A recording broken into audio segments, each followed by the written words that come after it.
yo le caigo a todos esos puta y yo me hago matar. Eso es lo que yo te estoy escuchando. Esto va a ser un mierdero. Claro, ¿qué va a hacer usted? Le solicité a la policía y a la UNP la suspensión de mi esquema de seguridad. ¿Viste? Porque hay gente que quiere que la quiebren y esta vez fue este huevón.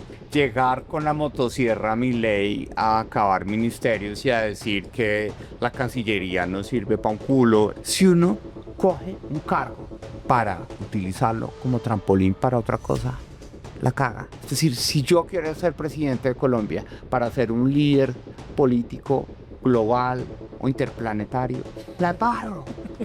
Sí. Colombia la educación no da trabajo. Punto. Volví a decir mierda. Es decir, hoy en Colombia la educación, en vez de sembrar esperanza, multiplica frustraciones. Porque es muy difícil decirle a la gente: siéntase orgullosa de quién es usted después de que vio a sus papás quemarse el lomo para pagarle una universidad en donde le dan un título y el título no sirve para un culo. Mis amigos me preguntan, Bilbao, ¿por qué te metes a hacer una locura como entrevistar candidatos presidenciales donde cuando entrevistas al de la derecha, los de la izquierda te van a querer matar? Y cuando entrevistas al de la izquierda, los de la derecha te van a querer matar. Pues muy sencillo, porque hay que dar ejemplo. Y lo primero que hay que hacer para dar ejemplo es conversar. Aquí estamos haciendo otra forma de dar ejemplo. Se da una situación en Colombia en la que los emprendedores y emprendedoras de alto impacto de tecnología viven en un ecosistema súper colaborativo. Nosotros nos mega ayudamos y eso no pasa ni en Argentina, ni en México, ni en Chile. Pregúntale a cualquier persona. El ecosistema de emprendimiento de alto impacto de Colombia es súper colaborativo. De este lado está el Estado y en el Estado prácticamente nadie o son muy pocos los emprendedores y emprendedoras que medio se parecen a mí que colaboran con el Estado. Entonces es mi opinión que uno de los recursos más fuertes que puede tener esta nación es lograr que el ecosistema de emprendimiento de alto impacto y de tecnología trabaje con el Estado. Y lo que yo espero y aspiro es que cuando algunos emprendedores o algunas emprendedoras top vean estos crespos hablando con unos políticos, digan, ve, de pronto hay algo que hacer ahí y nos pongamos la 10 y trabajemos un poquito juntos por este país.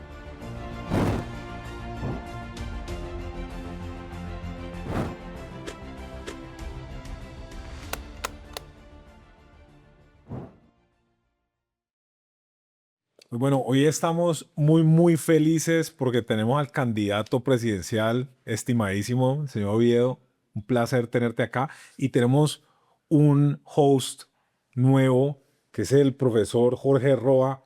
100 pesos de contexto del profesor Roa. Este man es, bueno, yo tengo mucha suerte porque este man me cuida en asuntos legales. Vos sabés que ya después cuando te va un poquitico bien te comienzan a demandar en serio. Todavía me demandaban bastantico. Ok, entonces Jorge me cuida los asuntos en ese respecto, pero Jorge tiene otra ventaja gigante y es que vos sos PhD en Derecho Constitucional. Así es. En Derecho Constitucional. Y entonces, aquí no vamos a hacer mucho de eso, pero ustedes van a ver a futuro que cuando alguien salga con una locura, pues yo le voy a preguntar, profesor Roa, ¿eso se puede? Bueno, Y este man nos va a decir, ¿qué tal la ve? Eso está bien, porque Una hay chimba. que ponerle talanquera a muchas Exacto. cositas que a veces... Todo el mundo habla mucha mierda mal, ¿qué puede y qué no puede? Entonces, nada, muchas gracias. Muchas gracias a ustedes, a Andrés, por la invitación, por supuesto, candidato, gracias por estar aquí y por supuesto a quienes nos van a ver, gracias y vamos a hacer aquí un poquito de control a las propuestas de nuestros candidatos desde la perspectiva constitucional. Pero hoy no, y ojo serio, estamos re tranquilos. Obviamente. No, pero El doctorado en Derecho Constitucional. imagínate. Pero Ari, arranquemos con vos. Contanos un poquito en tus palabras. ¿Sí? ¿Quién sos vos? Yo, lo primero es que soy una persona que con el tiempo se ha dado cuenta de que quiero poner al servicio mis capacidades para este país. Sí.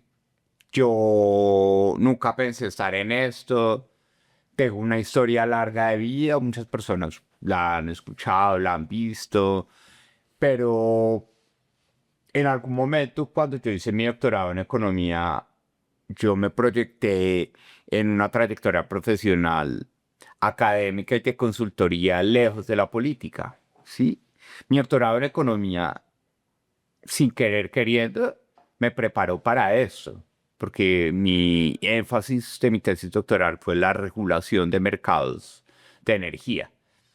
Desde el punto de vista teórico, matemático, Y nunca pensé estar volanteando, repartiendo periódicos Y consiguiendo firmas. eh, Y felicitaciones por las abrazando firmas. a la gente, pero también recibiendo maderazos de vez en cuando, ¿sí? Y yo hoy soy una persona que me siento muy orgulloso de la capacidad de aceptar lo que yo verdaderamente quiero. Uno a veces va en la vida con lo que las oportunidades le van brindando en el camino.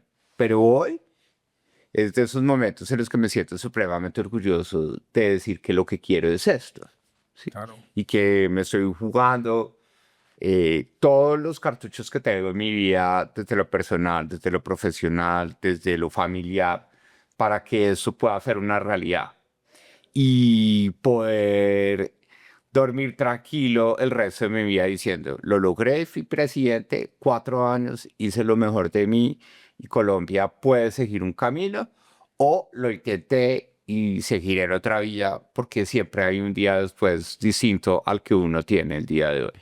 Vi que te hace llevar a pensar, pucha, para arreglar esta situación, para usar un eufemismo, eh, tengo que ser presidente. Porque, ¿sabes qué me ha dado? Cuando yo fui director del DANE, fue la primera vez que yo tuve la oportunidad, uno, de liderar, de ser cabeza de una entidad pública. Y segundo, conocí de cerca la capacidad o el cuarto de mando que tiene un presidente en Colombia. Hoy estamos siendo víctimas de un presidente que, sin ni siquiera entrar a ese cuarto de máquinas, tiene poder. ¿Sí? Habla más de eso. Porque hoy en Colombia está clarísimo que el presidente es el rey. Por más de que tengamos equilibrios institucionales, sistema de pesos y contrapesos, todavía en Colombia hay una cantidad de gente que ha sentido toda su vida que el Estado le ha dado la espalda, que esperan que haya un Mesías que les solucione los problemas. Y tristemente hoy en Colombia, lo bueno que está pasando, la gente asume que es Petro el que lo está generando. Pero de lo malo, todo el mundo dice, no, él no es. Son otras cosas que están generando, que estén pasando cosas malas en el país. Entonces, en Colombia, la oportunidad de que simplemente haya una persona como presidente que se levante todas las mañanas y se pregunte, ¿qué está pasando en ese país? ¿Sí? ¿Qué está bien? ¿Qué está mal? ¿Quién tiene un problema? ¿Qué villa está rota? ¿En dónde tenemos problemas de inseguridad? No más de preguntar qué está pasando. Yo creo que las cosas pueden mejorar en Colombia. Si tu paso por el DANE te hizo reconocido como un gran técnico, la gente te reconoce como un gran técnico, ¿tú crees que estas 11 propuestas que nos presentan son las que técnicamente el país requiere para salir adelante? ¿Y cómo ves en el 2030 el país que le dejarías a los colombianos después de hacer realidad estas 11 propuestas? Yo creo que, haciendo analogía a lo que les contaba anteriormente, de lo que pienso, que con solo tener un presidente que se levante todas las mañanas a preguntar qué está pasando, hoy en Colombia hay un activo que está supremamente subutilizado y es que hay una gran cantidad de datos que nos permiten entender que la evidencia, más que un capricho o una moda, ¿sí? ¿La evidencia? La evidencia, Más que un capricho o una moda. más que un capricho o una moda, es una brújula. Hoy en Colombia, mi paso por el DANE me enseñó que los datos no son cifras que produce un computador, son personas, son empresas, son municipios, son departamentos en los que la capacidad de ver a Colombia a través de los datos es una oportunidad para que esa brújula nos permita decir, convirtamos los problemas en soluciones. ¿Sí? Y el DANE para mí fue una experiencia en lo personal y en lo profesional muy grande porque me enfrentó al reto profesional más grande de mi vida. Y es que el DANE todo lo hacía manual. El procesamiento de datos en el DANE se hacía en físico en la sede central del DANE. ¿Sí? Y a mí un día me llamó el presidente y me dijo, alístese, porque en 3 días nos vamos a encerrar. Ve a ver usted cómo hace la tarea. ¿Sí? Entonces a mí me tocó enfrentar una responsabilidad muy grande porque la gente en una pandemia estaba esperando, ¿sí?, que le dijera qué está pasando. Si la gente está encerrada en su casa, la gente quería saber no solo si los ciervos estaban empezando a caminar en la calle, porque esa era la sensación de que algo estaba pasando raro, pero la gente quería saber cuántos empleos se habían perdido, cuántas personas se iban a empezar a morir, ¿sí? Cuántas personas se habían vacunado, cómo iba a ser el proceso de reactivación. Entonces la pandemia generó una demanda de información muy grande que teníamos que responder desde el DANE con una innovación muy grande, y es cómo íbamos a sacar los datos por teléfono o a través de encuestas web. Y eso fue una innovación que tuvimos que hacer en menos de 2 semanas, porque yo recuerdo que fue a mediados de marzo que empezaron esos pilotos de confinamiento, y yo ya a finales de marzo tenía que dar dato de desempleo. A comienzos de abril tenía que dar el dato de inflación. ¿Sí? A mediados de mayo tenía que dar el dato del primer trimestre de 2020 del PIB. Y lograr en la disciplina de mi trabajo, con el equipo que teníamos de 5.000 personas en el país, y sobre todo escuchar que la gente lo que quería era tener más información para sentirse acompañada, al menos, de saber qué estaba pasando por fuera de sus casas, pues fue una oportunidad que para mí, pues yo agradezco muchísimo que eso me haya pasado, porque fue lo que me hizo sobrevivir. A mí me iban a echar. Yo estaba a punto de que me echaran del DANE antes de la pandemia, porque yo era incómodo, porque hablaba mucho, ¿sí? Porque la gente no me quería por mi voz, porque era un gomelo, que porque no, porque explicaba tanto, ¿sí? Pero la pandemia para mí fue una oportunidad para que la gente dijera, no, nosotros necesitamos saber qué está pasando. No nos importa si ese man habla así, si es un gomelo, lo que sea, pero con tal de que nos diga qué está pasando y nos lo diga claritico y nos explique por qué está pasando, nosotros vamos a estar tranquilos. Y ahí fue donde la gente dijo, podrá hablar así, lo que sea, pero está haciendo la tarea. Y le creemos. En un país tan desconfiado como Colombia, que la gente tome la decisión de creerle a una voz y sobre todo de creerle a DANE, pues es una oportunidad muy grande para poder poner el servicio público en otro nivel. Y hablando de credibilidad, hablando de credibilidad, vos, quiero aprovechar ese PhD, ¿sí? Pues si no, nos levantamos todos los días a escuchar a los colombianos, pues yo necesito escuchar en Chima, ¿qué querés hacer con la crisis energética? ¿Con la qué? Crisis energética. Uf, Porque eso lo entendés súper bien. Entonces, claro, ayúdame, pues, ayúdame con un diagnostiquito así rapidito y con un ¿qué hay para hacer ahí? mira, lo primero que tenemos que No, hacer, pero ayúdame primero con las cagadas. ¿Qué cagadas estamos haciendo? lo primero es que la transición energética, como la puso el gobierno del presidente Petro, nunca era el camino que la Colombia sensata había definido para su futuro energético. ¿Sí? Claro que tenemos que entrar en ¿Pero la eso qué ola de quiere las decir? energías renovables, ¿sí? Pero nosotros somos un país que tenemos una dependencia sistémica de los hidrocarburos. Es sistémica, ¿sí? Tanto por la plata que generan como por las capacidades industriales que derivan. Por ejemplo, el día que la energía sea cara en Colombia, se acabó nuestra competitividad en concreto, porque para hacer concreto y para hacer cemento se necesita calor barato, Claro. ¿sí? Para que Colombia hubiera podido financiar el metro de Bogotá barato, lo tuvo que hacer elevado a punta de concreto, porque enterrado o subterráneo necesitaríamos tuneladoras, industria metalmecánica que no tenemos a ese nivel de sofisticación. Entonces, Colombia es un país que depende de su capacidad de tener calor barato. Y ese calor barato hoy lo produce el gas natural, ¿sí?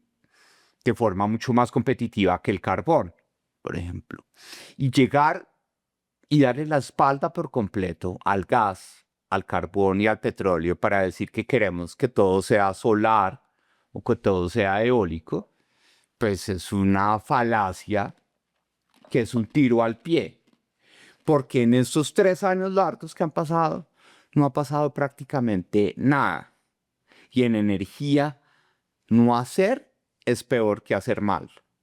Porque hoy tenemos que entender que Colombia va a convertirse en un país importador de gas natural, al menos por los próximos 20 años. O sea, eso es, si yo te lo traduzco, más o menos es como, Un gas que sale 3 veces más caro que como lo producíamos en Colombia. o primero a decir, era como, nos vendieron pajaritos preñados y ahorita van a salir caros y no están preñados. Más o menos. Exactamente. Pero aquí, dime quién de quienes nos están viendo logra entender ese canal de que nuestra suficiencia energética no es solo para que la gente cocine con gas, es para que toda nuestra economía funcione de forma competitiva. Entonces, ¿cómo lo vamos a solucionar? No con el miedo de, ay, va a haber un apagón. Entonces, vamos a generar pánico porque va a haber un apagón. Apagón puede haber, pero lo que necesitamos hoy en primera instancia es cambiar el papel que juega Ecopetrol en la matriz energética del país. Hoy Ecopetrol tiene una posición dominante en la importación de gas natural que tenemos que llegar a eliminar. Y tenemos que decirle a Ecopetrol, ¿sabe qué? El gas de Sirius, que está a punto de salir, que es un gas offshore, ese gas ya no lo necesitamos en Colombia. Tenemos que exportarlo. Porque para que el gas de Colombia llegue barato en los próximos 7 años, vamos a tener que comprarlo en contratos de largo plazo a 12, 20 o 25 años. Entonces vamos a tener que asegurar nuestra matriz energética desde el gas con gas importado. Vamos a tener que prender el carbón. La única APP que ha dado este gobierno ha sido la vía férrea, la Dorada Chiriguaná, ¿sí? Y esa vía férrea está asociada con la producción de carbón en La Guajira y en el Cesar.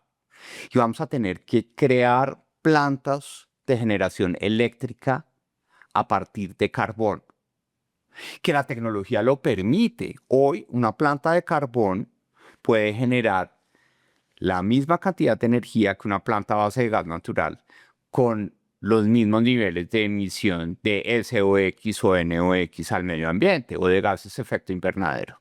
Y esas son decisiones pragmáticas que debemos tomar. Pero tristemente tenemos a toda la juventud en contra, porque la juventud no quiere fracking, la juventud no quiere carbón, la juventud no quiere gas, porque quiere que todo sea con celdas fotovoltaicas o con generación eólica por una moda o por una ilusión de que vamos a producir energía limpia, ¿sí? Pero lo que necesita Colombia hoy más que una transición energética es, primero, tener plata para financiarla. Sí, pregunté que comida y después nos podemos ayunar. Entonces, en ese punto, empezamos con un problema, el más sencillo. Hoy 9 de cada 10 casas en Colombia cocinan su comida con gas, ¿sí? Entonces, si no logramos como gobierno asumir que tenemos que comprar gas barato para que esa factura de gas natural no afecte a los hogares, sobre todo a los más pobres, y no genere inflación, debemos tomar unas decisiones que mucha gente va a decir se está retrocediendo frente a la promesa de Petro de ser un país verde y una potencia mundial de vida. Entonces, en el tema energético tenemos algo que nosotros llamamos una mina quiebrapatas, ¿sí? Hoy tú le hablas a la gente, es que puede haber un apagón a finales de 2026 o comienzos de 2027. La gente te dice, no te creo. Nos han amenazado 3 años de que va a haber apagón y no ha habido. Entonces no nos meta miedo, ¿sí? Entonces ahí es donde tenemos el gran problema que resume lo que pasa hoy con el gobierno Petro. Que los problemas están enterrados y las cosas buenas hoy las vivimos a flor de piel. La gente está feliz porque el huevo está barato, porque el televisor para el mundial está saliendo barato, porque el dólar está barato, todo el mundo dice que es por Petro, ¿sí? Que el huevo está barato es porque Petro bajó el precio de los huevos, dice la gente en la calle, ¿sí? La gente está comiendo, está saliendo de vacaciones, hecho pólvora a la lata, Una locura. ¿sí? Ese 31 acá estuvo impresionante. Entonces en Colombia, cuando uno le dice a la gente, venga, ¿y todo eso de dónde viene? No sé, pero plata hay. Ah, que la plata viene de que el Frente de Dagoberto Ramos, de las disidencias de las FARC, hoy está lavando plata con el contrabando. No me importa, pero si a mí me llega la plata y yo puedo comer con el hambre que sufrimos en la pandemia, soy feliz. Entonces, el tema energético es para nosotros ese ejemplo de lo difícil que es hoy explicarle a Colombia que las cosas no están mal, como todo el mundo pensó que iban a estar, porque cuando elegimos el 2022, toda una élite intelectual dijo, Colombia va a salir en 2026 mal. Sí, Colombia va a estar en los rimes, quebrada, ¿sí? La gente aguantando hambre. Pero ahí está un poquito, ¿no? No las arcas del Estado. Pero dime una cosa. Bueno, no, la gente lo siente, pero sí está jodido. Pero entonces ve y tú le dices a la gente, ¿a usted le alcanza la plata para vivir? La gente dice, jamás, nunca nos ha alcanzado la plata. Es un país de arrancados, ¿sí? Entonces, ¿por qué le vamos a criticar a Petro que gaste más de lo que gana? Si él, para la gente, él está gastando más de lo que gana para conseguirle la plata para los viejitos, ¿sí? Para conseguir las vías terciarias que no se han construido, pero que todo el mundo cree que se están construyendo. Entonces, hoy, este país de nadies siente que por fin alguien está haciendo algo por ellos, ¿sí? Entonces, la promesa de vivir sabroso salió bien, porque hoy la gente no te puede decir que todo está mal. Pero tristemente, tenemos una oposición antipetrista que dice, no, todo está mal, vamos a hacer Venezuela.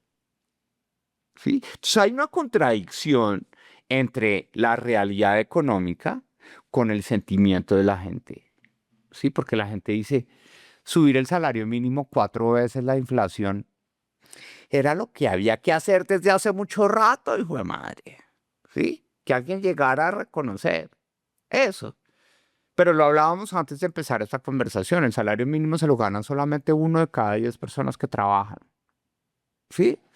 Entonces, si uno verdaderamente creyera que el salario mínimo, subirlo, reduce la pobreza, entonces, ¿por qué no lo subimos a 4 millones mejor? O a 6, o a 10. ¿Sí? Pero lo que pasa es que el salario mínimo no reduce la pobreza porque el problema de Colombia no es si el salario mínimo es bajito o alto, es que se lo gana muy poca gente. ¿Sí? 6 de cada 10 personas que trabajan en Colombia ganan menos del salario mínimo. ¿Dónde? Vendiendo chancletas, vendiendo fritos en la calle, manejando una moto y prestando servicios de mototaxismo o manejando un taxi por allá en una ciudad en donde no logra tener la rentabilidad que tiene ese servicio, por ejemplo, en una ciudad como Bogotá. Entonces, ahí es donde está el gran dilema de lo que yo digo, aprovechando tu reflexión frente a la crisis energética, es hoy decirle a la gente que todo está mal no es el camino. El país no está tan mal como mucha gente hubiera querido que estuviera para salir en 2026 a sacar rapidito a Petro y al progresismo del poder. Hoy hay una contradicción. Es que por fin alguien habló del hambre. Por fin alguien habló de los viejitos pobres. Por fin alguien habló de los campesinos a los que les quitaron la tierra. ¿Sí? Y ahí es donde tenemos un problema. Porque Petro no falló en su promesa como candidato, pero falló en algo muy difícil y es dejar de ser candidato. Y él más que presidente, durante 3 años largos, ha sido un candidato que sigue reivindicando deudas que para financiarlas, las estamos financiando con deuda, como es la noticia de hoy. La emisión de deuda más grande de la historia del país sucedió hoy, 18 billones de pesos. En un momento en el que no tenemos el petróleo, no tenemos el gas, no tenemos el carbón, no hemos sacado el oro, no hemos sacado el cobre, que nos da plata para financiar todo Pero eso. digo más clarito, o sea, cortó la fuente de ingreso, se pasó por el culo la ley esta de financiación, La regla fiscal. la regla fiscal, ¿sí? Pum. Y después saca una deuda a la berraca y encima sube el salario mínimo. A mí eso me pareció una jugada maestra. Yo dije, chapo. Porque pues puedes hablar toda la mierda que quieras. Ahí nos contás si después o no se puede constitucionalmente demandar esa vuelta. Pero no coger, bueno, listo, ya se va a acabar el mandato, vamos a mantener la izquierda en el poder. 2 millones de es que salario es- mínimo. Golazo. Me metió Es que un golazo. es que es el mensaje. O sea, Como a mí no me dejaron hacer, pues ahí les dejo su, ya saben, casa pintada.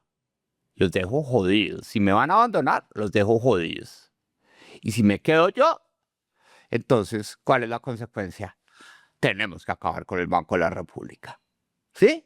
Porque no podemos permitir que unos aviondos digan que hay que subir la tasa de interés para reducir la inflación y que la deuda siga saliendo más cara. Entonces, todas las decisiones que se han tomado a lo largo de los últimos meses llevan a decir que Petro, si no continúa,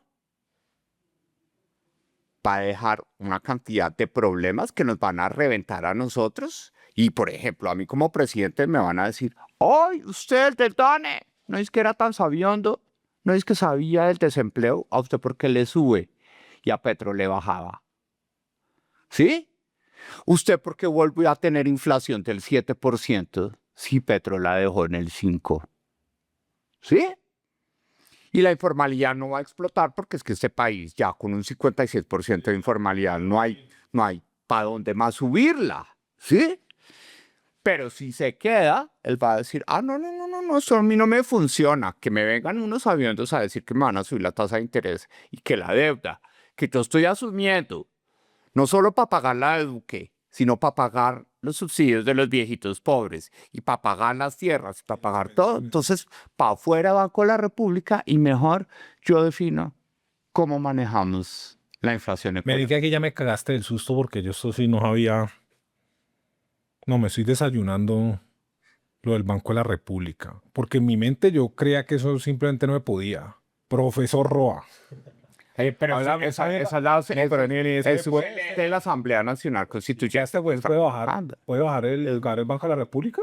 No, Andrés, acabar con el Banco de la República en Colombia es muy difícil, no solo porque el Banco de la República es una institución constitucional, sino que para acabarlo no habría que hacer solo una reforma constitucional simple por acto legislativo, sino que es muy probable que la Corte Constitucional considerara que el Banco de la República como institución independiente es un eje central, un principio insustituible de nuestra Constitución, y eso obligara a que el presidente o quien quisiera acabar con el Banco de la República como institución de banca central independiente tuviera que hacerlo como mínimo, es decir, con una Asamblea Nacional Constituyente. Que es lo que le está convocando. Pero ¿y cuáles son los chances de que este bueno haga una asamblea? Son muy bajos. El presidente Petro tiene Dame un número. opciones. Dame un número. Son 10%. ¿10% bajito? Por las vías institucionales. Venga, 10%. Con 10% no te me ha dado retornos que ha causado El presidente no tiene los colombianos para hacer una Asamblea Nacional Constituyente. Es por los tiempos, decís. Es por los tiempos. Por los tiempos. Supuesto. Pero el ruido lo van a generar. Entonces, ¿qué pasa? Que estamos en una situación peligrosa en Colombia porque hoy el caos es una herramienta para hacer política. ¿Sí? Colombia tradicionalmente, no vamos a decir que la política haya funcionado perfecto en el pasado, pero casi siempre se pensaba que en estos momentos Colombia pensaba en qué viene, qué nuevos atributos queremos frente a lo que viene. Pero hoy lo que nos están diciendo, lo que nos están poniendo sobre la mesa para decir esto va a ser un mierdero. A ver qué va a hacer usted. ¿Sí? Eso es un problema de que Venezuela con Estados Unidos está. Eso es un problema de que el Banco de la República con sus tasas de interés nos está jodiendo la vida a los pobres. Eso es un problema de que los constructores son unos hijuetantas y por eso no le damos subsidios de mi casa allá. Este es un problema que los concesionarios de las autopistas son unos ladrones, entonces levanten los peajes, ¿sí? Y claro, el ejemplo de los peajes es muy chévere, ¿sí? Porque feliz todo el mundo hoy. Pero en 4 años, cuando se dañe la malla asfáltica, ¿de dónde va a salir la plata para reparcharla? ¿Sí? No, pues no va a haber. No va a haber. Entonces, la alerta que nosotros estamos haciendo con sensatez, ¿sí? Porque eso de decir que es que todo está mal no es el camino. Pero tenemos que lograr que la gente entienda que es muy peligroso que el caos sea una herramienta para hacer política. Porque hoy no somos Venezuela, pero si miramos la historia de Venezuela, Venezuela no solo terminó en donde está por Chávez, terminó porque ellos también tuvieron una enfermedad holandesa que los puso a consumir como ricos, consiguieron petróleo del bueno, hicieron trueque con ese petróleo para conseguir cosas baratas y en ese boom de consumo se deterioró toda la capacidad productiva de Venezuela y ahí fue donde dijeron, ¿quién es el único que nos puede dar leche? El Estado. ¿Y quién es el Estado en ese momento? Chávez, Mesías. Entonces mejor rompamos todos los equilibrios institucionales y dejemos que el señor decida cómo es que vamos a tener un vaso de leche todos los días en la mesa. ¿Sí? Entonces, es una jartera porque entonces hoy hay candidatos que dicen es que ya somos Venezuela. Sí, y entonces cuidado, eso va para el hueco. No estamos ahí, pero lo que tenemos es que lograr que las elecciones de 2026 nos permitan tener algo de conciencia colectiva y decir que esto es un país delicado, que es un país informal, que es un país viejo, que es un país violento, que es un país pobre, que resolver todo eso requiere tomar decisiones difíciles que no necesariamente están cerca de los aplausos porque nos van a permitir tener mejoras hacia adelante y no hoy. Pero en un país de nadies, en donde el Estado siempre le ha dado la espalda a todo el mundo, en donde los pobres lo que chupan es plomo y son pocos los que ponen lomo para trabajar y sacar adelante ese país, pues la gente dice, primero resuélvame la deuda que tenía conmigo y después miramos el futuro. Pero tomar esa actitud hoy puede ser muy riesgoso. Claro. ¿Por qué? Porque tener algo hoy en el presente puede llevarnos a que nuestro futuro sea supremamente incierto. Y es ahí donde yo creo que vamos a tener la oportunidad de tomar una decisión en 2026. Cuéntanos un poco sobre eso. El 7 de agosto, cuando te posesiones y entres al cuarto de máquinas de la presidencia, ¿cuáles son esos primeros botones que tienes que oprimir que son Pues difíciles? los primeros Y botones. los impopulares. Pues, A las 3 de la tarde hay que sentarse y tener preparado un borrador de decreto que reduzca el presupuesto de 2026 en 40 billones de pesos.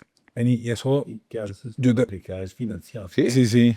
Que con 40, es decir, buscar esos 40 billones de pesos. Pues ya es dónde está, ¿qué va a cortar? ¿Eh? Pues ya es dónde están, ¿qué va a cortar? Entonces, ¿cuáles son los elementos que nosotros estamos planteando? Y es pensar en que llegar con la motosierra a Milei a acabar ministerios y a decir que la Cancillería no sirve para un culo, y entonces mejor tengamos un Ministerio de Comercio que tenga por allá unos embajadores comerciales como los proponen algunos candidatos. No es el camino. Igual Sí. esos son moneditas, ¿no? ¿Dime? Esos son moneditas, ¿no? Exactamente, son pequeñas cosas en las que aquí lo que no nos hemos dado cuenta es, por ejemplo, el presupuesto de la niñez. Colombia dedica casi 3 puntos del PIB a la niñez, pero esos 3 puntos, prácticamente 2 se van a la basura, donde la basura es la corrupción. ¿Sí? Entonces, la efectividad de los recursos públicos que tenemos para enfrentar problemas estructurales como el bienestar de la niñez, la salud pública, incluyendo salud mental, o la educación, pues requiere que en vez de estar pensando cómo pongo plata en diferentes cajones, es cómo acabo con los cajones y tengo visiones integrales para programar el presupuesto general de la nación. El doctor Roa lo puede decir, la Comisión de Gasto 2 veces en la historia reciente del país ha recomendado que el presupuesto general de la nación no se presupueste, valga la redundancia, por sectores, sino por programas y por resultados. Pero espérate. ¿Ese presupuesto no está súper comprometido y súper amarrado ya? Todo el mundo dice que los gastos de funcionamiento son inerciales. Pero no solo los gastos de funcionamiento, o sea, no hay como unas restricciones legales para qué puede mover y qué no puede mover. No solamente en funcionamiento. Ok. En inversión tú tienes unos grados de discreción. ¿Y qué porcentaje es eso? O sea, eso sí es un porcentaje significativo, no really. El gasto de funcionamiento es el más importante del país. El porcentaje de inversión es mínimo, pero ¿qué pasa? Que es ahí donde se está botando la plata. ¿Por Ya. qué? Porque es como si tú tuvieras un armario, tú pones punchitos de plata en diferentes partes. Entonces, en cada cajón te sobra algo que tú no logras ver como gobierno después de haberlo presupuestado. Y entonces, allá adentro, en cada cajón, hay gente que dice, este puchito quedó acá. Pero yo Nadie se va a dar Pero cuenta. entonces, ¿cómo va? Nadie se va a dar cuenta. ¿Por qué? Porque no tenemos un presupuesto general de la nación interoperable alrededor de programas o decisiones claras.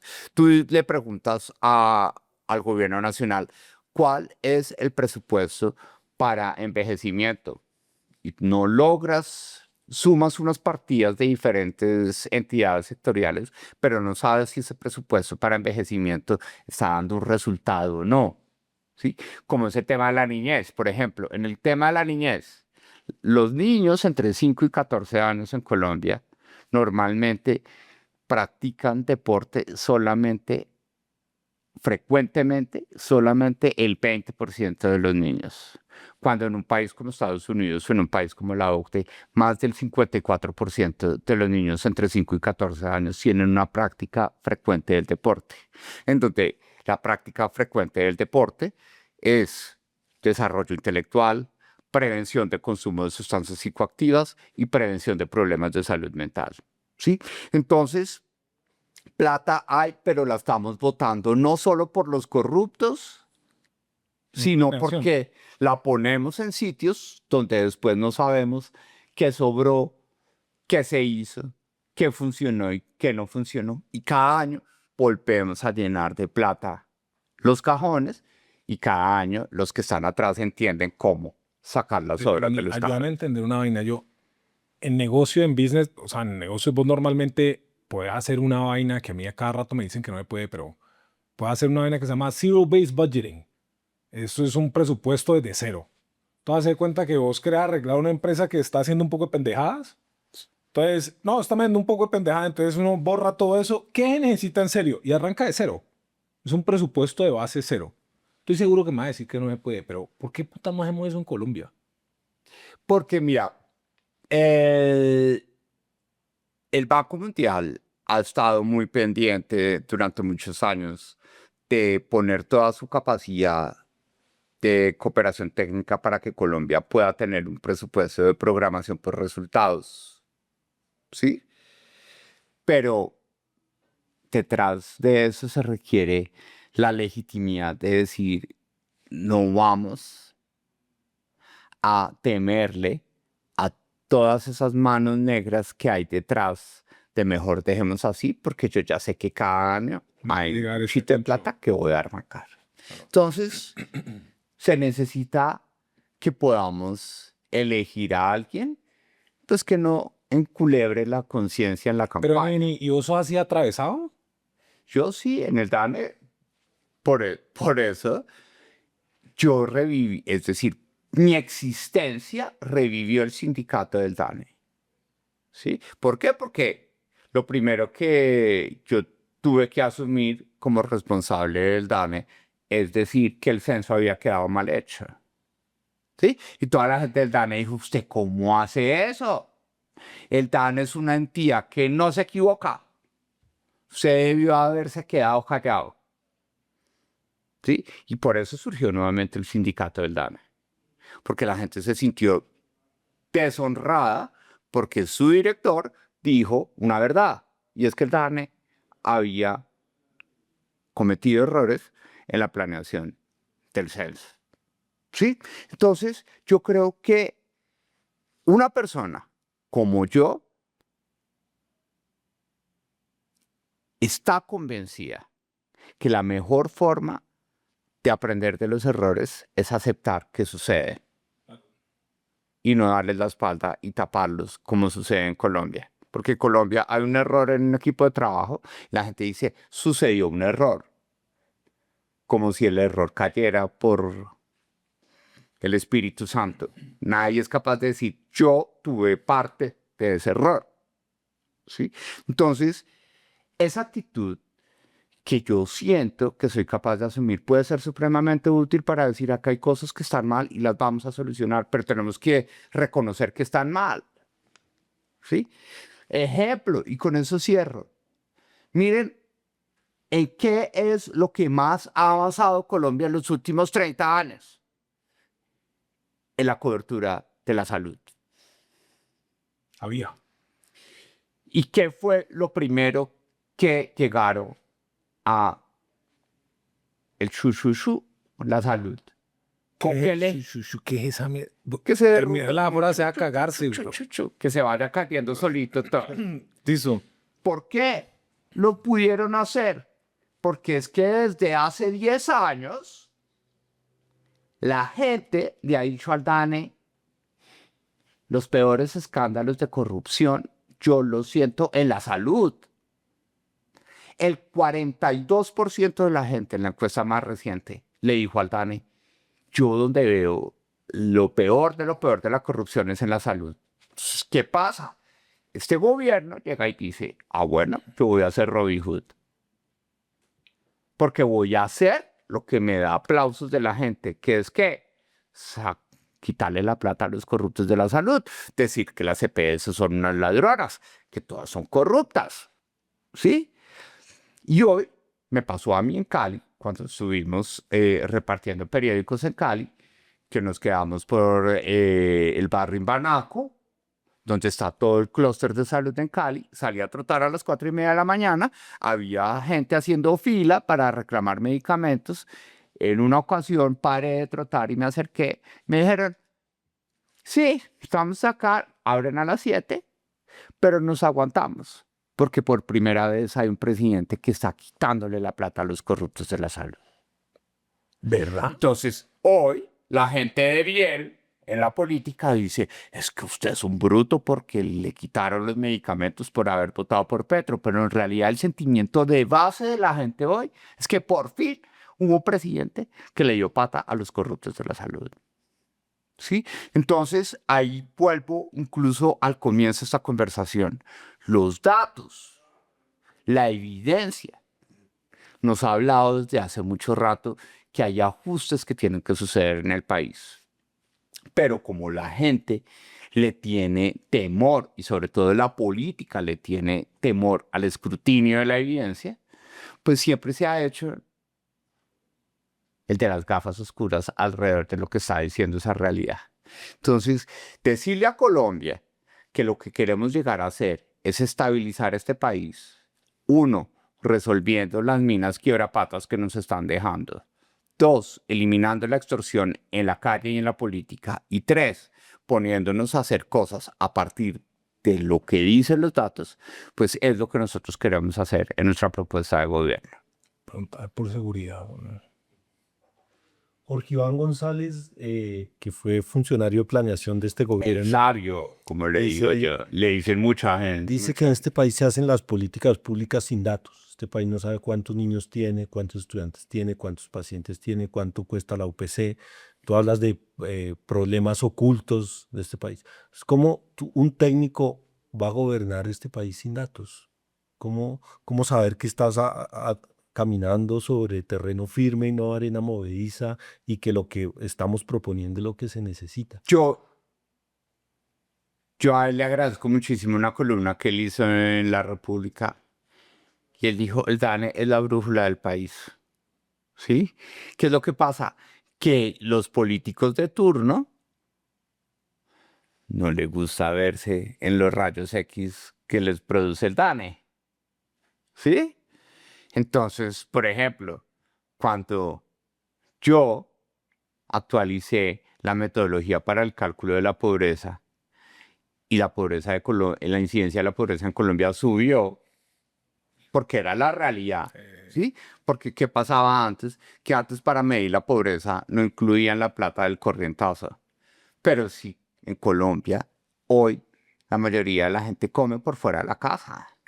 ¿Sí? Entonces, que yo no ponga el presupuesto del corrientazo dentro del presupuesto básico que debe tener un hogar para no ser pobre, pues es una mentira. Es un tiro al pie. Entonces, automáticamente, cuando sube la incidencia de la pobreza, todo el gobierno como, oiga, ¿y usted qué? ¿Sí? ¿Cómo así que usted nos va a decir que ahora somos más pobres que antes?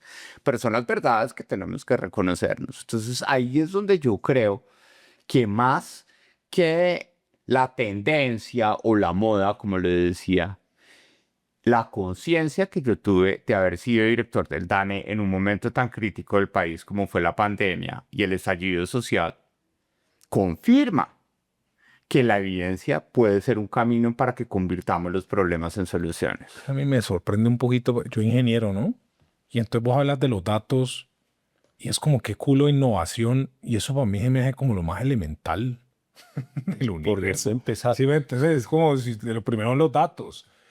Pero yo creo que hay como un mensaje implícito que yo te estoy escuchando ahí. Es como, tú llegas al DANE, pones, levantas ampollas, haces crear un sindicato, pues como reacción a las acciones, lo que haya que hacer.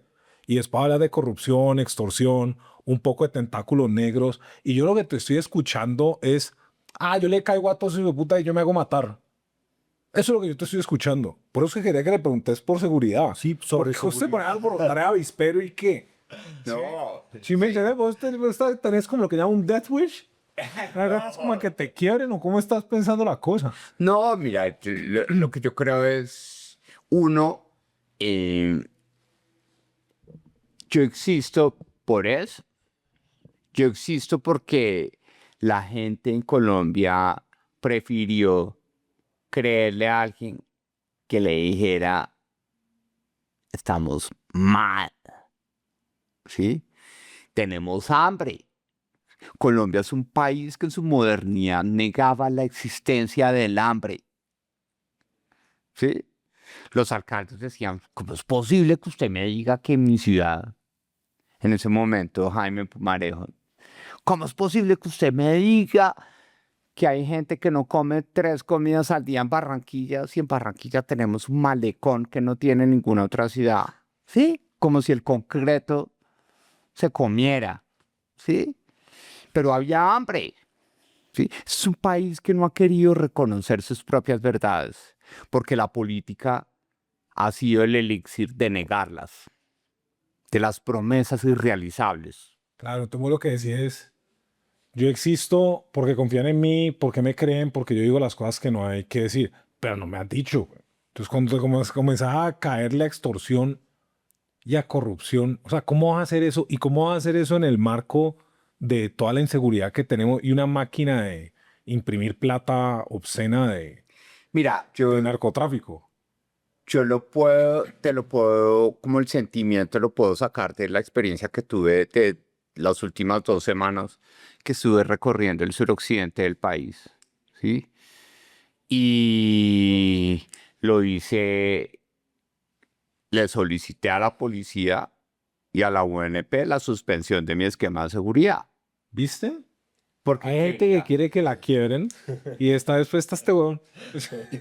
Y mira, una cosa, una cosa que me dijeron los pescadores en Neiva al final, los pescadores ahí en el malecón del río Magdalena dijeron, ¿usted qué hace acá solo? Sí, acá han venido candidatos a pedirnos el voto con 40, 60 escoltas. Y yo estaba trotando y tenía una reunión con mi equipo y me hice ahí al lado de los pescadores. Y mira que Colombia lo que quiere es que haya gente capaz de reconocer sus problemas como son.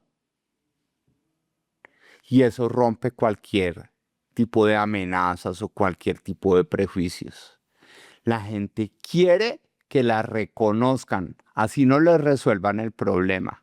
La gente quiere que alguien sepa que ese problema existe.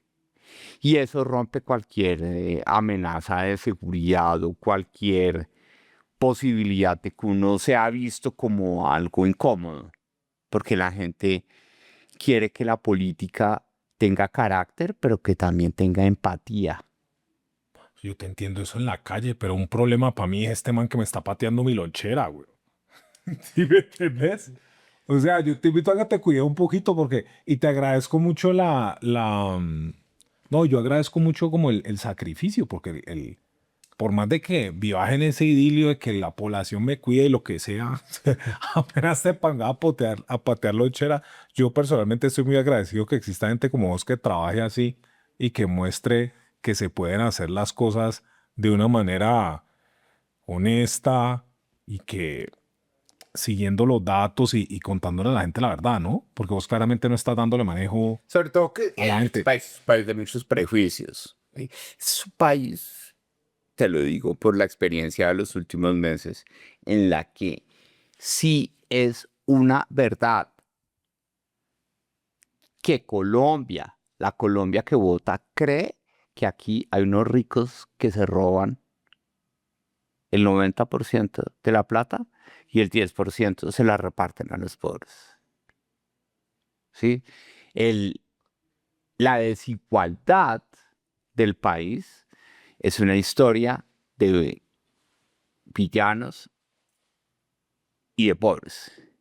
Entonces, ahí es donde hay cosas que deben cambiar, porque ese gobierno se está agarrando de esa historia. Maravillosamente. Entonces, que el presidente hable y despotrique de los constructores o de los de las autopistas, todo el mundo es, por fin hay alguien quitándole la plata a sus tantas que nos tienen mamando hambre y chupando pobreza en el resto del país.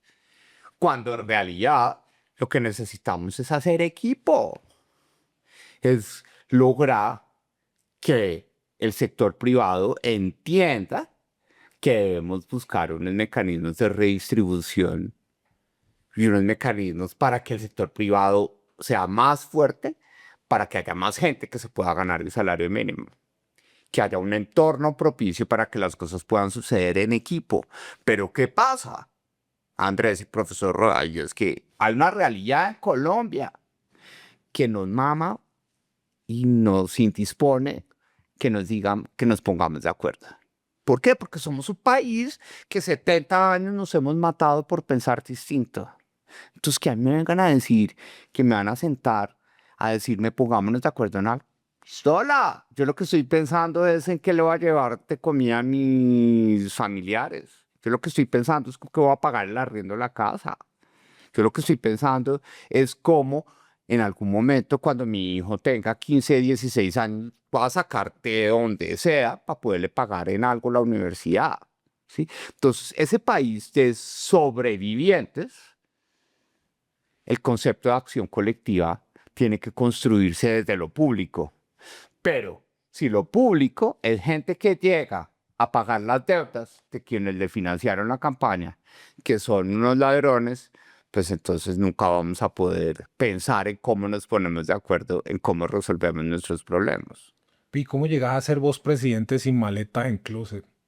¿Está? ¿Cómo llegás a ser presidente sin maletas por ahí en closet y sin venderte? ¿Sin maletas? ¿Cómo así? Mm, Como las de la Maletas doña- con dinero. La de los dólares. Yo me siento aliviado porque en este momento existimos en el panorama electoral y existimos gracias a una hipoteca del último apartamento que tenía ahí como para poder Ese cuento, pagar. echa otra vez ese cuento. ¿Vos hipotecaste? Sí, por eso mi mamá apenas está ablandando un poquito porque ya no me perdona. Ya me dijo, usted se mató y se quemó las pestañas trasnochando y trabajando para poder tener su patrimonio. Se hizo doctor, ¿sí? Tuvo una vida de oligarca en Francia, Pero ¿sí? tenías vida de oligarte en Francia o se cuida mamá. Y ahora que usted me diga que es un pobre diablo que hipotecó todo su patrimonio para participar en política y que lo vea como un loco gritando y gritando y brincando en la calle repartiendo un periódico, mi mamá dice, eso no es lo que yo estaba esperando de usted. ¿Sí? Porque la vida también es de asumir riesgos. Sí, total. Y yo siento que lo que estoy haciendo en este momento es lo único que me permite dormir tranquila. Así sea poco, yo duermo un poco, pero tengo un sueño tranquilo porque tengo la conciencia de que estoy haciendo lo que pueda para ser parte de la solución. Pilla, yo me entendí una cosa y si querés de pronto esto lo cortamos y lo que sea, pero ¿qué necesitas vos? ¿Necesitas como un umbral de votos o algo así para que te devuelvan ese préstamo? ¿O cómo funciona esa vuelta? Pues el tema es que en Colombia los riesgos electorales tienen una compensación, Ah, ok. que es Entonces, la reposición de votos. claro, pero si vos sacas X votos, los que sea, te devuelven la... Por cada voto me dan 8.000 pesos Ah, wow, ese es el mat. aproximadamente. Esa es la matemática. La reposición. Y si vas a la consulta, ¿cómo funciona esa vaina? Por eso te digo, ya ahorita que estoy en la consulta, el 8 de marzo, tú ves mi votación, la multiplicas por 8.000 pesos. Y eso es lo que el Estado me repone. Toda no versa, weón. Para que desapes el apartamento. Puta, o sea... Y para que tu mamá se vuelva a sentir orgullosa. Rica, si no. Wow. Entonces lo chévere de eso es que nos ha llevado a ser recursivos. Entonces, ¿cuál es la campaña más barata? La que se hace en redes sociales. Sí. Entonces, hemos empezado a definir cómo ser más audaces transmitiendo el mensaje en redes Y sociales. me encanta ese metiendo papel. Espectacular. Espectacular. Entonces, chévere porque la escasez también motiva la creatividad. Y eso es algo que está en nuestros genes en Colombia. Porque somos un país que ha tenido dificultades toda la vida. Pero en Colombia, lo que sí no podemos borrar, por más ideologías que nos quieran meter en la casa, es que en Colombia la gente se levanta a decir, ¿qué voy a hacer? ¿Sí? La gente no está así esperando a que llegue el príncipe azul en su caballo y la cola le restriegue la cara para decir, acá está el príncipe azul que te va a solucionar los problemas. La gente se levanta con la actitud, ¿qué voy a hacer? ¿Sí? La gente sale a la calle a decir, tengo que conseguirme el pan y la leche para llegar por la noche a alimentar mi casa. ¿Sí? Y eso es un ejemplo de cómo la escasez también estimula la creatividad. Y es ahí donde nosotros tenemos que ver la oportunidad de que si queremos llegar a servirle a Colombia, pues las maletas no son el camino. Bueno, el 7 de agosto te conviertes en el comandante en jefe de las fuerzas militares. Y entonces, ¿qué vas a hacer con lo siguiente? La implementación del proceso de paz con las FARC y los resultados prometidos que todavía no llegan. El ELN, ¿Los vas a combatir o negociar? ¿Para qué los aviones nuevos? ¿En qué los vamos a usar?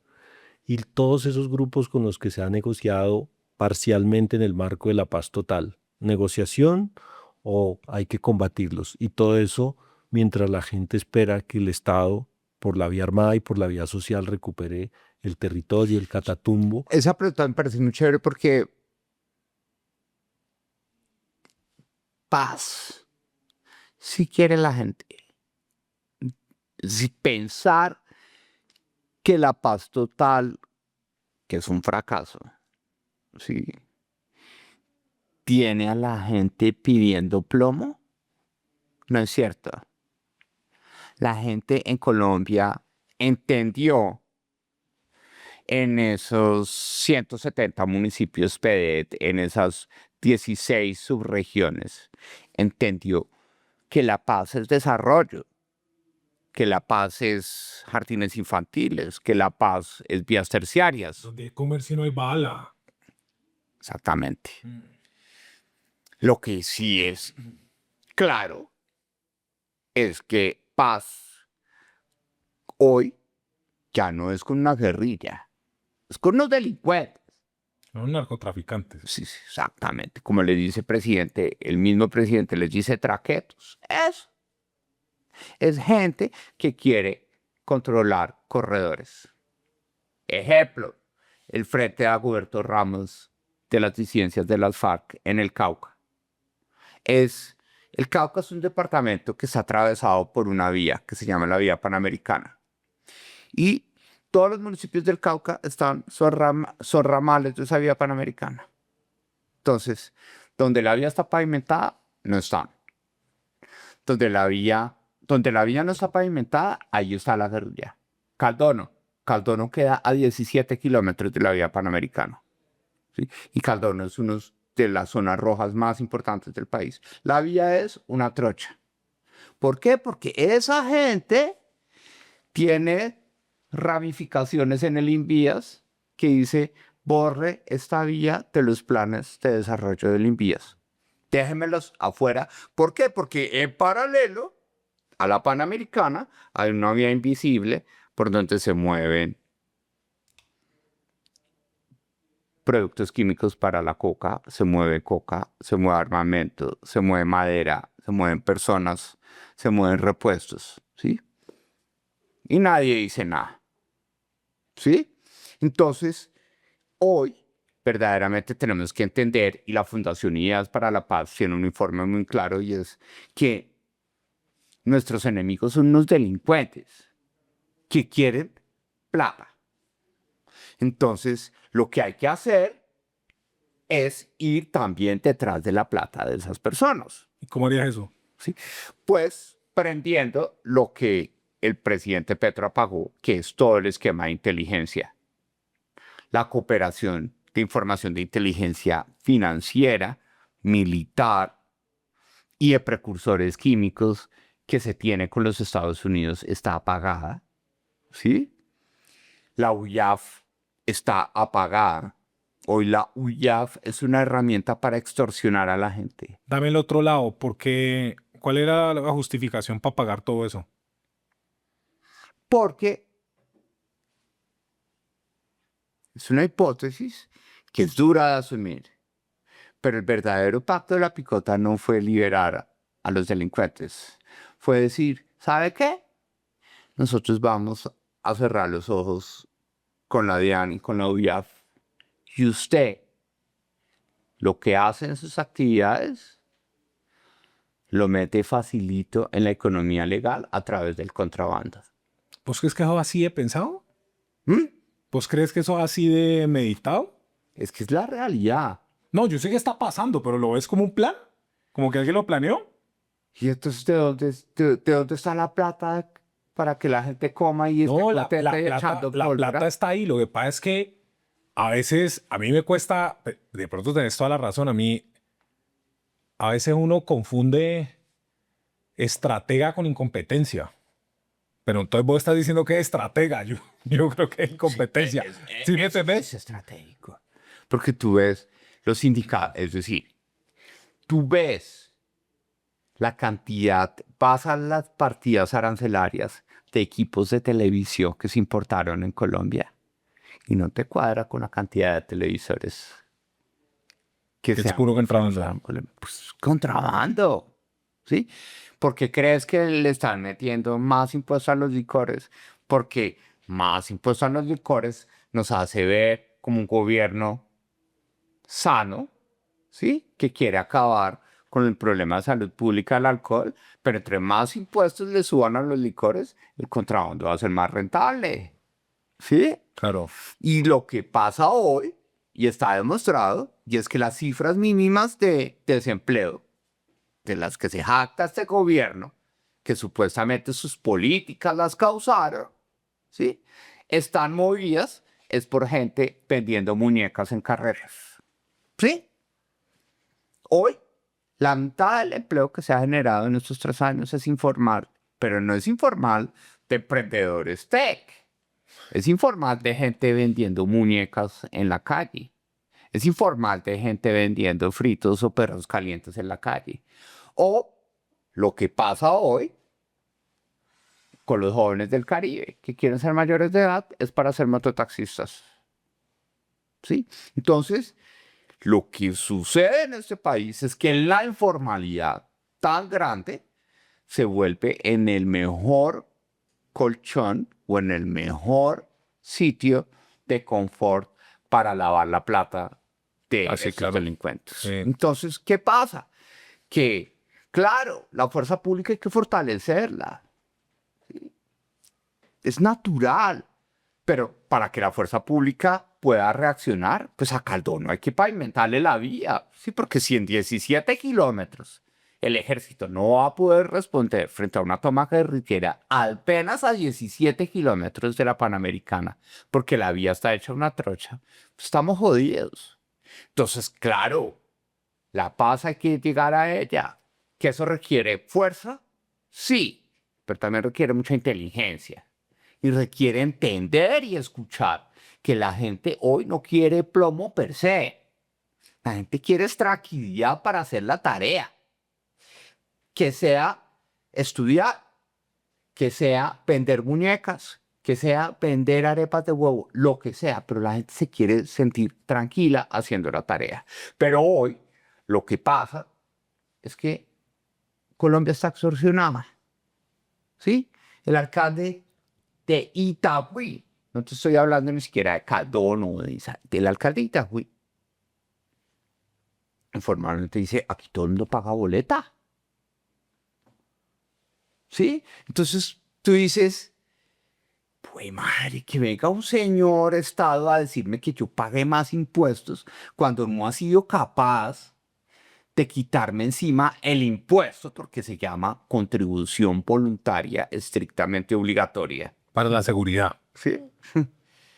Y no ha sido capaz de quitarme eso de mi estado financiero, que yo lo pudiera utilizar para contratar gente y pagarle el salario mínimo. Pero como tengo que pagar vacuna, tengo que pagar boleta, tengo que pagar extorsión, no tengo los recursos suficientes para eso.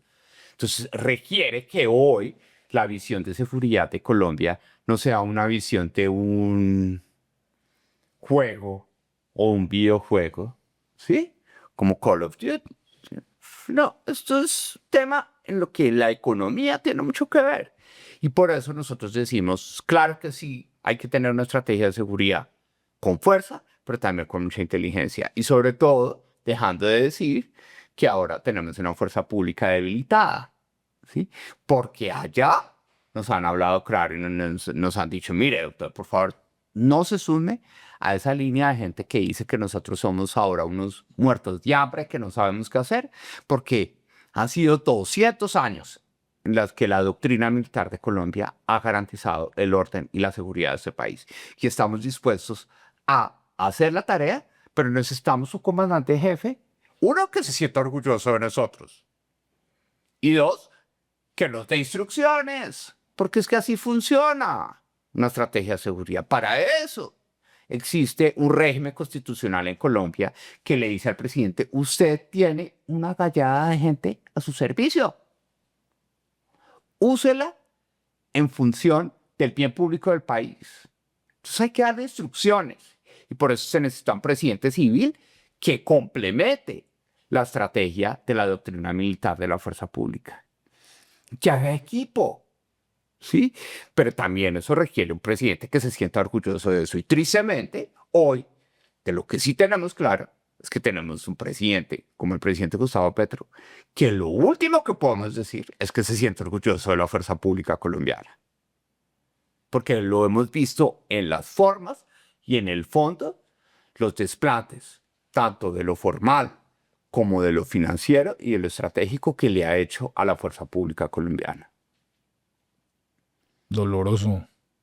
Sobre todo, a mí me parece que la sensación pues que yo tengo es que una de las poquitas cosas que es difícil de justificar dentro del gobierno actual es materia de seguridad, o sea, seguridad y salud, la percepción de la gente, y decime vos que estás con el oído mucho más cerquita a la calle, es que ha empeorado de manera significativa. Un tema de seguridad, claro.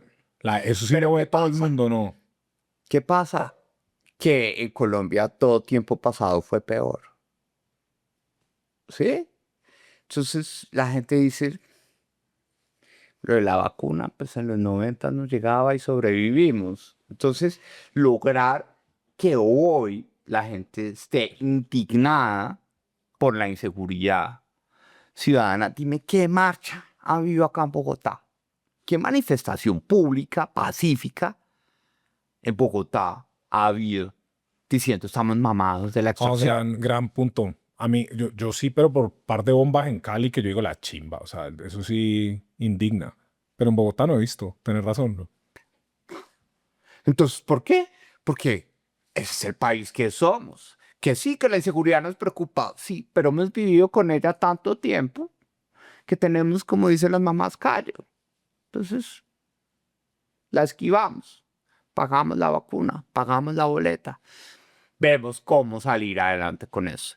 Pero hoy Colombia tiene que entender que sí, de aquí a 25 años, porque eso sí ya está cantado, no nos ponemos las pilas a bajarle a la violencia y a bajarle a la informalidad, en 2050 nos llega la vejez pobres, viejos, informales y violentos, y eso no va a permitir que seamos un país viable. Entonces, hoy es difícil decirle a la gente que piense en el futuro en Colombia. Dime tú cómo puedes ir a INSA en el Cauca y decirle, señora, piense en los próximos 25 años. Pistola, puta, yo necesito saber es cómo voy a tener la panela para darle agua panela a mis hijos esta noche. No me venga a decir que piensa en los próximos 25 años. ¿Sí? Y es ahí donde uno dice, lo público tiene una responsabilidad muy grande de pensar el futuro, de tomar las decisiones tal vez que no generan tantos aplausos, pero que permiten que haciendo lo que toca, nos encarrilemos hacia una vía de país que se desarrolle y esquive estas minas antipersona que nuestra propia sociedad ha metido en el camino. Yo tengo un último tema que quiero que toquemos. Háblame de educación. ¿Cuál es tu diagnóstico de la situación actual de educación en Colombia? Hablemos de primera infancia, primaria, secundaria, terciaria. ¿Y qué harías vos diferente? Mira, lo primero es empezar con lo que duele, y creo que lo habíamos hablado en un debate de la Universidad Militar, y es, en Colombia la educación no da trabajo, punto. ¿Sí? Volví a decir, mierda. Es decir, hoy en Colombia la educación, en vez de sembrar esperanza, multiplica frustraciones, porque es muy difícil decirle a la gente, siéntase orgullosa de quién es usted, después de que vio a sus papás quemarse el lomo para pagarle una universidad en donde le dan un título y el título no sirve para un culo. ¿Sí? Porque le toca ser taxista o le toca empezar a vender perros calientes. Esa es la realidad del país. ¿Sí? Una realidad de un embudo gravísimo de cada 10 niños que entran al sistema educativo, no en primera infancia, ponle la básica, solamente uno logra tener un título después del bachillerato. Titulado, porque en el camino es ta, ta, ta. Y si es niña, peor, porque a los 14 años le dicen hermana, a cocinar, a lavar, a cuidar a sus primos, a cuidar al abuelo que nadie lo cuida. ¿Sí? Esa es la educación en Colombia. ¿Sí? Entonces, pensar que el problema de educación se resuelve construyendo una sede bonita en Tibú, no. Necesitamos lo primero, en primera infancia, no vamos a ser un país viable si apenas el 42% de los niños de 0 a 5 años van a un jardín infantil. ¿Sí? Porque hoy el cuidado de los papás, sabemos que de 0 a 5 años es donde tenemos que estar más pendientes de hacer estimulación cognitiva, de generar habilidades blandas, ¿sí? Porque la plasticidad del cerebro lo permite.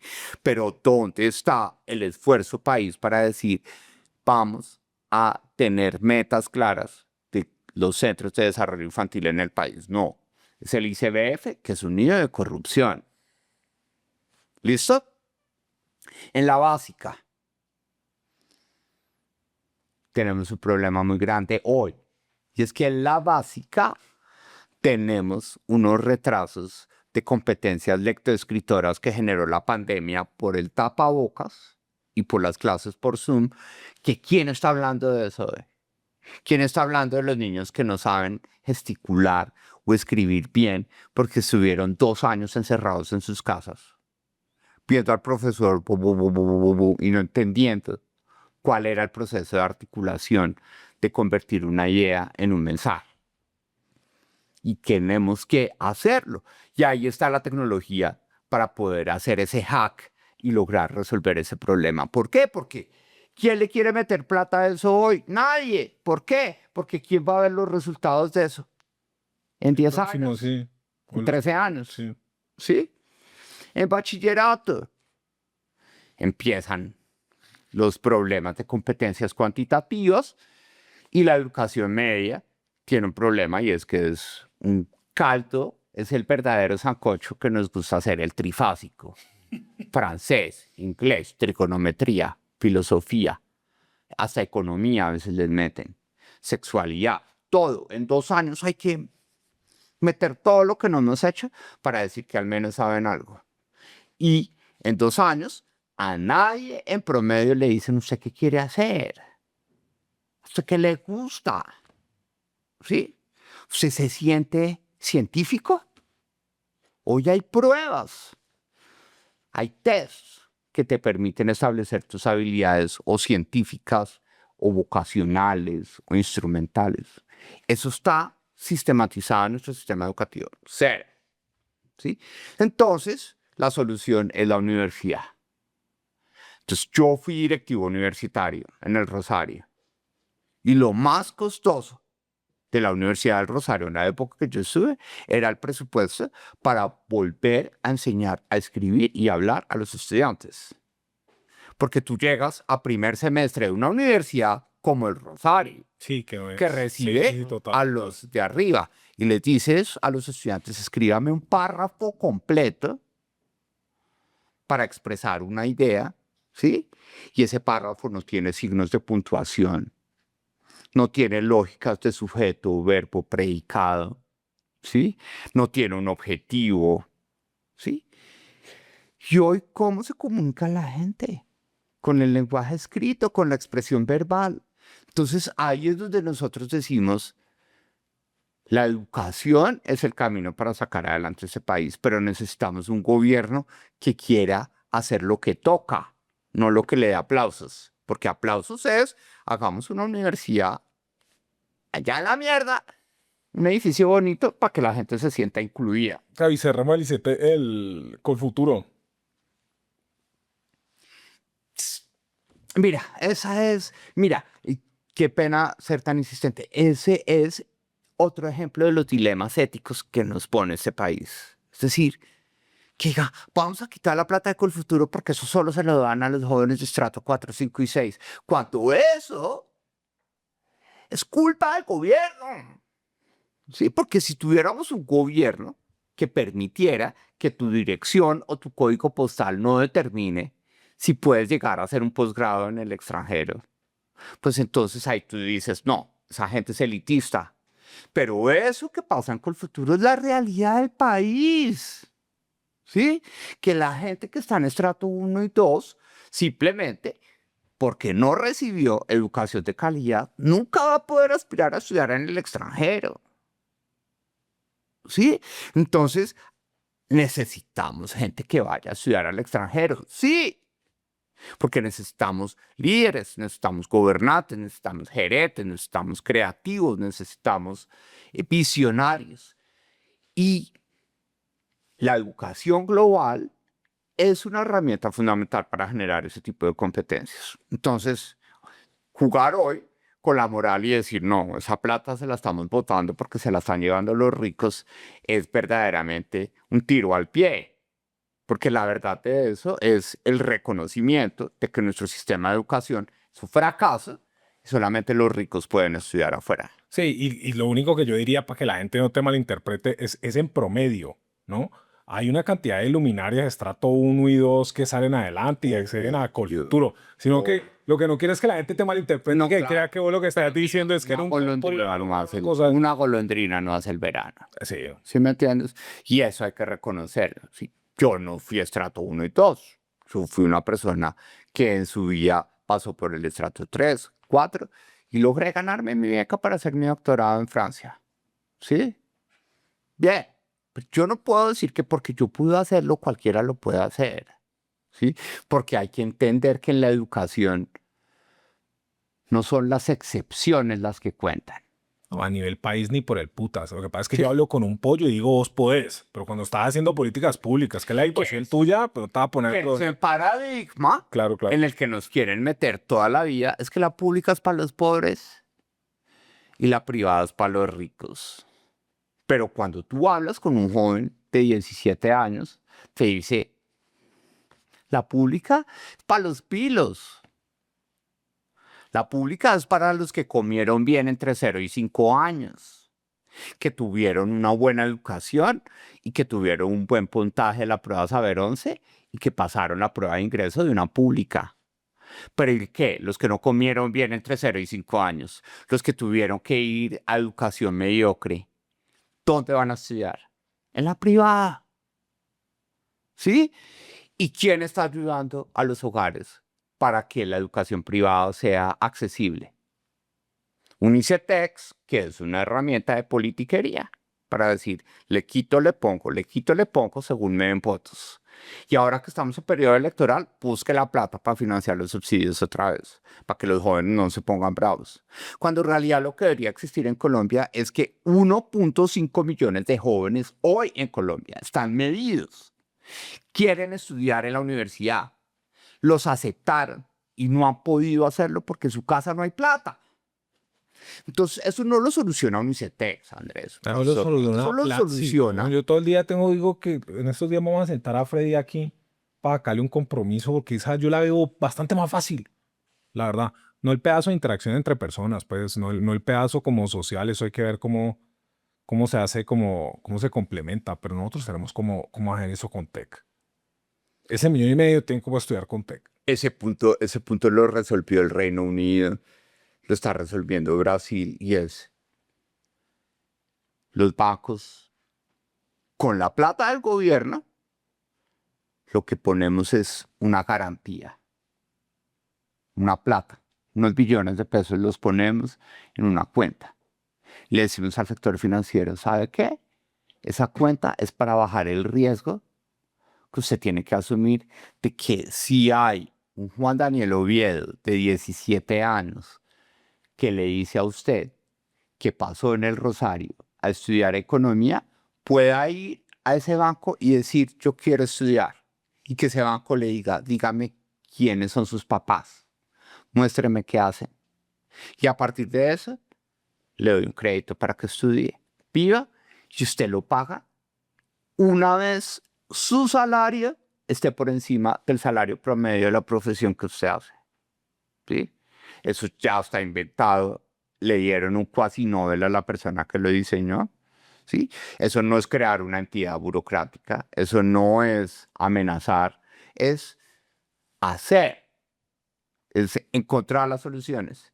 Y las soluciones no es quebrar el Estado, es poner una plata en una cuentica para decir, venga, si esa persona no paga, yo respondo. Y el incentivo está perfecto, porque entonces, ¿qué me interesa a mí? Que esa plata que yo puse en esa cuenta no se pierda. Entonces, como gobierno, a mí me interesa educarlo bien. Me interesa estar pendiente de la universidad para que le dé buenas habilidades. Me interesa estar pendiente del sector privado para que no lo joda porque no tiene experiencia. ¿Sí? Y si me hace el favor y lo recibe porque él tiene las competencias y se las certifico. ¿Sí? Entonces, en la educación hay una oportunidad para entender que las barreras de financiamiento que resuelve el Estado no son al final, sino al comienzo, para que en el camino sea el Estado el que garantice que las cosas se hacen bien. Así funciona el sector privado. Así funciona en otras partes del mundo. Entonces no hay que decir que hay que inventarse la rueda o que hay que parecernos a Finlandia, porque en Finlandia todo es público, entonces lo privado aquí no debe existir en la educación, cuando en realidad lo que necesitamos es aprovechar lo que hemos construido durante 30 años en Colombia en el sistema de educación superior y entender que el régimen mixto público-privado es una oportunidad de oro para hacer la tarea bien. O sea, último mensaje que le quiera dar a los... Sí, no se nos vaya, doctor Oviedo, sin decirnos algo sobre relaciones internacionales. En relación con Venezuela, ¿con quién se relacionaría hoy? ¿Con Trump? ¿Con quien diga el presidente Trump? ¿O con el gobierno de los hermanos Rodríguez? ¿Y qué les diría? Pero yo creo que en ese punto Colombia tiene que entender que las relaciones exteriores, nuestro marco constitucional pone a las relaciones exteriores como una herramienta para el bienestar de la gente, ¿sí? No para jugar a los vaqueros o jugar al que grite más duro o al que no se arrodille, ¿sí? Y en ese punto yo creo que el pragmatismo es algo que hay que poner sobre la mesa, ¿sí? Pero ese pragmatismo que hay que poner sobre la mesa también implica reconocer que hay restricciones que no podemos controlar. Y un actor determinante de la geopolítica global, que es los Estados Unidos, hoy está en cabeza de una persona como Donald Trump. Sí, hay que llevarlo bien. ¿Mm? Hay que llevarlo bien. Exactamente. Entonces, como decía mi abuelo, uno de los problemas no se enamora y no los mete en las cobijas. ¿Sí? No, los problemas los deja afuerita y los resuelve. Entonces, jugar al tono provocador con los Estados Unidos no produce ni un beneficio para Colombia. Muchos aplausos internos, porque por fin hay un presidente que no se arrodilla a los Estados Unidos. Pero los costos externos, ¿sí? ¿O porque creen que el huevo está tan barato en Colombia? Porque todos los huevos que íbamos a mandar a los Estados Unidos, pistola, ¿sí? Entonces tenemos que darnos cuenta que Colombia tiene una posición geopolítica, no significa que sea de esclava o de aguantarse todo, pero es decir, 200 años de relaciones diplomáticas con los Estados Unidos, con un canal comercial robusto, con un canal político robusto, con un canal institucional clarísimo.